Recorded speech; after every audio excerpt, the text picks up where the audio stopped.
జగనన్న అమ్మఒడి సంబంధించి మనకు చాలామందికి పేరెంట్స్కి వచ్చేసి ఏదైతే తల్లిదండ్రులు ఉన్నారో వారికి వచ్చేసి హెచ్ఎం గారు కానీ సంబంధించిన ప్రిన్సిపాల్ వారు కానీ మీరు మీ సచివాలయంకి వెళ్ళేసి మీకు సంబంధించిన ఈకేవైసీ చేసుకోండి అని చెప్పడం అయితే చేస్తున్నారు.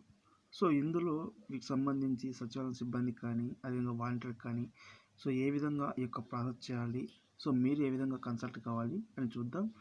దీనికి వచ్చేసి సింపుల్ ఒకటి వచ్చేసి మనకు సంబంధించిన ఏదైతే ఆధార్ ఉందో ఆధార్ అనేది మీ యొక్క బ్యాంక్ అకౌంట్కి లింక్ అయిందో లేదో చెక్ చేసుకోవాలి. సెకండ్ వన్ వచ్చేసి మీ యొక్క ఏదైతే పిల్లవాడు ఉన్నారు కదా పిల్లవాడికి సంబంధించిన హౌస్ హోల్డ్ డేటా అనేది అప్డేట్ అయిందో లేదో తెలుసుకోవాలి.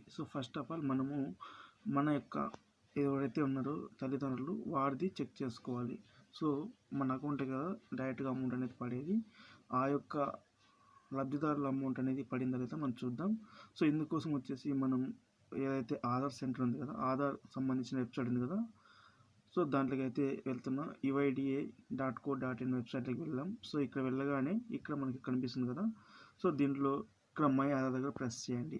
ఇక్కడ వచ్చేసి ఆధార్ సర్వీసెస్ దగ్గర మీరు ప్రెస్ చేయగానే మనకు సంబంధించిన ఆధార్ సర్వీసెస్ అనేవి రావడం అనేది జరుగుతుంది. ఇక్కడ ఈ యొక్క ఆధార్ సర్వీసెస్లో మీరు ఇక్కడ ఆధార్ లింకింగ్ స్టేటస్ ఉంది కదా దాని దగ్గర ప్రెస్ చేయండి.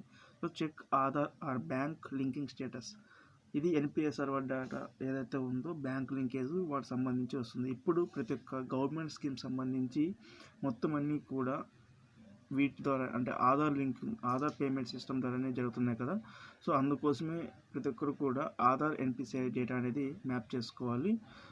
ఇక్కడ చూడండి మీరు ముందుగా ఏ విధంగా చెక్ చేసుకోవచ్చు చూద్దాం. Check Aadhaar bank linking status దగ్గర ప్రెస్ చేయగానే మనకు సంబంధించిన ఈ విధంగా రావడం అనేది జరుగుతుంది. ఇక్కడ మీకు క్లియర్ ఇన్స్ట్రక్షన్స్ అయితే ఉంటాయి. ఇక్కడ మీరు వచ్చేసి మీ యొక్క ఆధార్ నెంబర్ని ఎంటర్ చేయాలి. ఎంటర్ చేసిన తర్వాత ఇక్కడ కింద కనిపిస్తున్న క్యాప్చా ఏదైతే సెక్యూరిటీ కోడ్ ఉందో దాన్ని ఎంటర్ చేసి సెండ్ ఓటీపీ దగ్గర ప్రెస్ చేయగానే మన యొక్క మొబైల్కి అనేది ఈ యొక్క ఓటీపీ అనేది వెళ్ళడం అయితే జరుగుతుంది. ఇప్పుడు సెండ్ ఓటీపీ దగ్గర ప్రెస్ చేయగానే మన మొబైల్కి ఏదైతే ఆధార్ లింక్ అయింది కదా రిజిస్టర్ మొబైల్ నెంబర్కి అనేది ఈ యొక్క ఓటీపీ అనేది వెళ్ళడం అయితే జరుగుతుంది.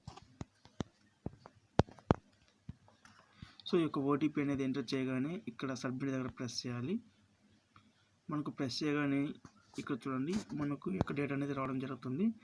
Congratulations, your Aadhaar bank mapping has been done అని చూపించడం జరుగుతుంది. మీకు ఇక్కడ ఆధార్ నెంబర్ అదేవిధంగా దాంతోపాటు బ్యాంక్ లింకింగ్ స్టేటస్ యాక్టివ్. ఏ యొక్క బ్యాంక్ అనేది ఇక్కడ లింక్ అనేది చూపిస్తుంది కదా ఈ యొక్క బ్యాంక్ అనేది మీ అంటే ఎవరైతే తల్లిదండ్రులు ఉన్నారో వారి దగ్గర బ్యాంక్ అనేది ఉందో చెక్ చేసుకోండి. ఉంటే కనుక ఆ అకౌంట్ బుక్ తీసుకొని మీరు చైల్డ్ ఇన్ఫో డేటాని హెచ్ఎం గారి లాగిన్లో ఉంటుంది. ఆ యొక్క డేటాలోకి వెళ్ళేసి ఈ యొక్క బ్యాంకు మదర్ దగ్గర ఉంటుంది కదా మదర్ దగ్గర తల్లిదండ్రులు కానీ వాడి దగ్గర ఉన్న డేటాను ఈ యొక్క డేటా అనేది మ్యాచ్ అవుతుందో లేదో చెక్ చేసుకోండి. ఇన్ కేస్ లేని ఎడలా మనము ఆ యొక్క స్టూడెంట్ ఉంటారు కదా స్టూడెంట్ సంబంధించిన తల్లి ఉంటుంది కదా తల్లి యొక్క బ్యాంక్ ఖాతాని తీసుకుని సంబంధించిన బ్యాంకు వెళ్తే కనుక వాళ్ళు ఈ ఎన్పిసిఐ డేటా మ్యాపింగ్ చేయమంటే కనుక ఒక రిక్వెస్ట్ లెటరు అదేవిధంగా ఈ సంబంధించిన బ్యాంక్ అకౌంట్ పాస్బుక్ కానీ అదేవిధంగా ఆధార్ కార్డ్ ఇచ్చేసి ఈ లెటర్ ఇస్తే కనుక సంబంధించిన బ్యాంక్ అధికారులు అనేవారు ఈ యొక్క ఎన్పిసిఐ డేటాని మనకు ఎంటర్ చేయడం జరుగుతుంది. ఆధార్ పేమెంట్ సిస్టమ్ ఎనేబుల్ చేసి పేమెంట్ చేయడానికి వెసులుబాటు అయితే చేయడం జరుగుతుంది. ఇదంతా చేసిన తర్వాత ఇన్ కేస్ ఇంకా కానీ చైల్డ్ ఇన్ఫో డేటాలు తీసుకోకుంటే కనుక మీరు ఏం చేయాలంటే హౌస్ హోల్డ్ డేటాలో అప్డేట్ చేయాలన్నమాట. సంబంధించిన మీ వాలంటీర్ని కలిస్తే కనుక వారికి సంబంధించిన గ్రామ వార్డ్ వాలంటీర్ అనేది యాప్ ఉంటుంది. ఆ యాప్లో ఏ విధంగా చేయాలో చూపిస్తాం చూడండి. సంబంధించిన వార్డ్ వాలంటీర్ కానీ గ్రామ వాలంటీర్ దగ్గరికి వెళ్ళగానే మీరు అంటే జనరల్గా eKYC house hold data eKYC ఏ విధంగా చేస్తారో అక్కడ వెళ్ళేసి చేయాలి. ఇక్కడ ఫస్ట్ మీ సంబంధించిన కొత్త అప్డేట్లో కూడా ఏం చెప్పారంటే ఇంటి సంబంధించిన యజమాని అయితే ఎవరున్నారో వారి డేటా కూడా అప్డేట్ చేయాల్సి ఉంటుంది. ప్రతి ఒక్క కరెక్షన్స్ కూడా ఇక్కడ రిక్వైర్డ్ ఈకేవైసీ ఫర్ సిటిజన్ ఉంది కదా దాని దగ్గర ప్రెస్ చేసి సంబంధించిన అమ్మఒడి డేటా అనేది డిస్ప్లే అవ్వడం జరుగుతుంది. వారి యొక్క డేటాని ఎంటర్ చేసి సంబంధించిన మదర్తో కానీ లేదా చిన్నపిల్లలతో కానీ చేస్తే ఈకేవైసీ అనేది సక్సెస్ఫుల్గా కంప్లీట్ అవ్వడం జరుగుతుంది.